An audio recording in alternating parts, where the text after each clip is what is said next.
اللہ فرماتا ہے پتھر تو ایسے ہیں کہ کبھی کبھار ان میں سے پانی تو نکل جاتا ہے، پتھر تو ایسے ہیں کہ ان میں سے نہریں نکلتی ہیں.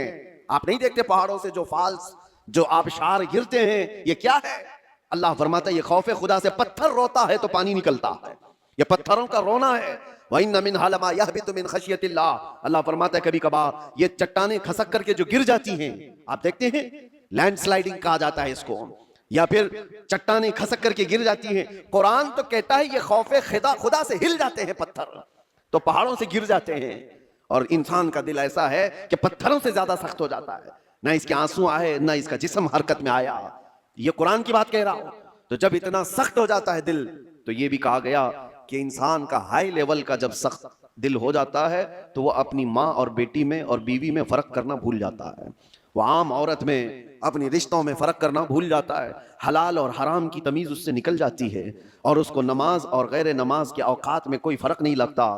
یہاں تک کہ بڑھتے بڑھتے اسلام اور کفر کے بیچ کی دیوار کو بھی وہ ختم کر جاتا ہے. دل کی سختی آدمی کو، وہ دلوں کی سختیاں ہی تو تھی جو مکہ والے اپنی پیدا ہوئی بچیوں کا گلا مروڑ کر زندہ دفن کر دیتے تھے.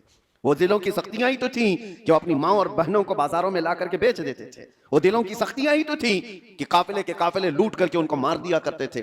دل جب سخت ہوتا ہے تو آدمی یہ تمام گناہوں کی طرف جاتا ہے. جتنے بھی کرائم بڑھتے ہیں، میں نے دیکھا ہے کچھ لوگ کرمنل وہ اس طرح سے سامنے والے کو قتل کر دیتے ہیں، مرڈر کر دیتے ہیں. یہ دلوں کی سختیاں ہیں. اور دل نرم ہو تو چونٹی کو بھی ہاتھ لگانے سے ڈرتے رہتے ہیں. آپ کے اندر اگر دل نرم ہے تو آپ جانور کو بھی مارنے سے کتراتے ہیں نہیں، اور دل سخت ہو جائے تو پھر اس کے سامنے کوئی تمیز نہیں ہوتی. اس لیے سب سے پہلے دل کا علاج کریں. اپنے دلوں کا علاج اللہ کے ذکر سے ہے، کثرت سے اللہ کا ذکر کریں.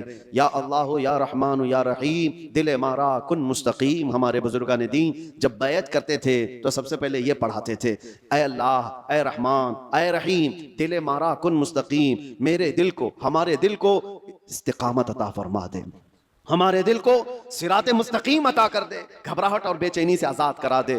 تو یہ سب سے پہلے بیعت کرنے کے وقت بھی پیر و مرشد پڑھاتے تھے. اسی لیے کثرت سے پڑھو، یا اللہ یا رحمان یا رحیم، یا اللہ یا رحمان یا رحیم دل مارا کن مستقیم بحق ایاک نعبد و ایاک نستعین.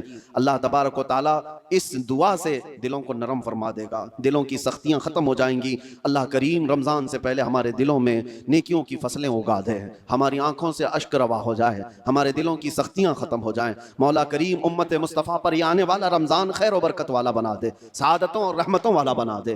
ہماری زندگی تھوڑی اور طویل کر دے مولا، کہ ہمیں اس سال کا رمضان دیکھنا نصیب ہو جائے.